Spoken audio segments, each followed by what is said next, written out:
Is the United States on the brink of a full-scale trade war with the European Union? Could this escalating conflict reshape the global economy? These are the questions on everyone's mind, as tensions rise between two of the world's largest economic powerhouses. The latest chapter in this unfolding drama began when former U.S. President Donald Trump, known for his aggressive trade policies, once again addressed reporters while signing executive orders. His latest move, a dramatic escalation in the ongoing trade conflict between the United States and China, has now spiraled into a broader economic standoff with the European Union (EU). The consequences of this decision are reverberating through international markets, raising concerns about the future of global trade.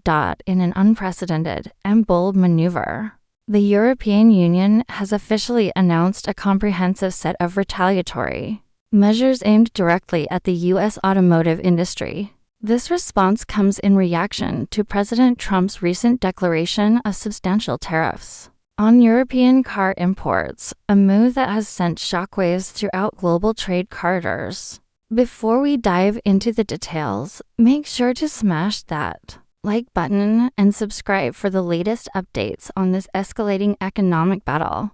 Trump's administration has long argued that the U.S. has been at a disadvantage in global trade, particularly in the automotive sector. The U.S. currently imposes a modest 2.5% tariff on imported vehicles, while the EU levies a significantly higher 10% tariff on American cars entering the European market. In an effort to correct what he sees as a long-standing imbalance, Trump announced that, starting on April 2, 2025, the U.S. would implement a staggering 25% tariff on all European automobile imports. This policy, part of a broader strategy to introduce reciprocal tariffs, aims to ensure that U.S. import duties match those imposed by its trading partners. However, this aggressive move has not gone unanswered. The EU wasted no time in formulating its response. European Commission President Ursula von der Leyen made it clear that the EU would react firmly and immediately to any unjustified tariffs imposed by the United States. True to her word, the EU has unveiled a set of countermeasures designed to exert maximum pressure on the U.S. automotive sector.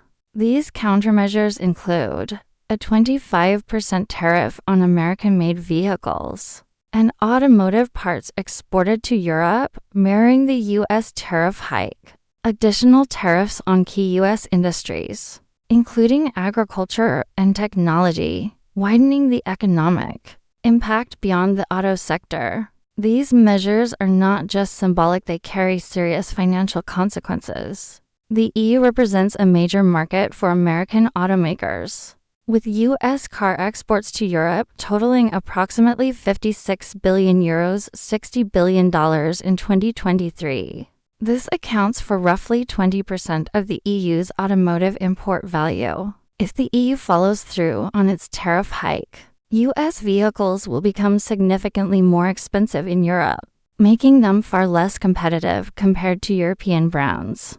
For American manufacturers, the situation is dire. Larger vehicles such as SUVs and pickup trucks, which are already less popular in Europe due to their size and fuel costs, could see an even steeper decline in demand. Reduced sales and shrinking market share could force some companies to cut jobs, scale back production, or even reconsider their presence in the European market altogether. But the impact of these retaliatory measures doesn't stop at the automotive industry. The interconnected nature of global supply chains means that increased tariffs on auto parts could disrupt manufacturing operations, leading to delays, higher production costs, and economic strain for both U.S. and European automakers. Additionally, the agricultural sector, which has already been sensitive to international trade policies, now faces further instability, with the EU planning to impose tariffs on American agricultural products. U.S. farmers could see a sharp drop in exports, impacting rural economies that are already struggling. The political ramifications of this trade war are equally significant. As two of the world's largest economies lock horns, other nations may feel compelled to reassess their own trade policies. If countries begin adopting protectionist measures, it could unravel the global economic order that has been built on free trade and multilateral cooperation for decades. This would not only hurt businesses, but could also make international relations more contentious, complicating efforts to collaborate on key global issues such as security, climate change, and technological innovation. Recognizing the seriousness of the situation, diplomatic channels between Washington and Brussels have been activated. The EU's Trade Commissioner, Valdis Dombrovskis, has called for immediate negotiations with U.S. officials in an effort to prevent further economic damage. However, despite these talks, neither side seems willing to back down. The U.S. administration insists that these tariffs are necessary to protect American industries, while the EU remains steadfast in its stance that it will defend its economic interests.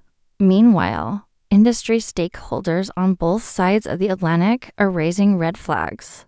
Automotive associations and trade groups warn that prolonged trade disputes could lead to massive job losses, reduced investments, and stifled innovation. The economic uncertainty is already rattling financial markets, causing fluctuations in stock prices for major car manufacturers and related industries. Investors worry that if this conflict escalates, it could trigger a recession in both the U.S. and Europe. As the April 2nd deadline looms, the global business community is holding its breath. The decisions made in the coming weeks will determine the future of the U.S. and European automotive industries and set a precedent for how international trade disputes are handled. But this trade war isn't just about numbers, it's about the fundamental structure of the global economy. The automotive industry is deeply interconnected with American carmakers like Ford, General Motors, and Tesla relying on European-made components for their production. These include precision-engineered German transmissions, high-tech French electronics, and Italian-made materials that are critical to U.S. vehicle manufacturing. If these supply chains are disrupted by new EU tariffs, manufacturers will face higher costs and tough choices: absorb the financial hit, pass the costs onto consumers, or relocate production facilities outside the U.S. for American consumers. The impact will be felt directly in their wallets. Prices for both domestic and imported cars are expected to rise sharply, leading to a decline in vehicle sales and reduced purchasing power. Many dealerships may struggle to move inventory, while European manufacturers might withdraw certain models from the U.S. market entirely, reshaping the competitive landscape. Beyond the auto sector, the EU's decision to expand its countermeasures to agriculture and technology could have devastating consequences. The U.S. agricultural sector, which heavily relies on exports, is now at risk of losing a key market. Farmers in the Midwest, often considered the backbone of American agriculture, could see entire communities suffer as demand for soybeans, corn, and beef plummets. The technology industry, another target of EU tariffs, faces its own challenges, with American giants like Apple, Microsoft, and Tesla facing potential market restrictions, additional regulations, and limited access to European partnerships. At this stage, all eyes are on Washington and Brussels. Will these economic superpowers find common ground and negotiate a resolution? Or will they continue down a path of economic confrontation, leading to even harsher retaliatory measures? The fate of this trade dispute will shape not only the automotive sector but also the broader trajectory of international commerce. The stakes couldn't be higher. The next few weeks will be critical in determining whether this trade conflict can be resolved through diplomacy or whether we are witnessing the start of a new era of economic warfare. Stay tuned, because whatever happens next, It will define the global economy for years to come.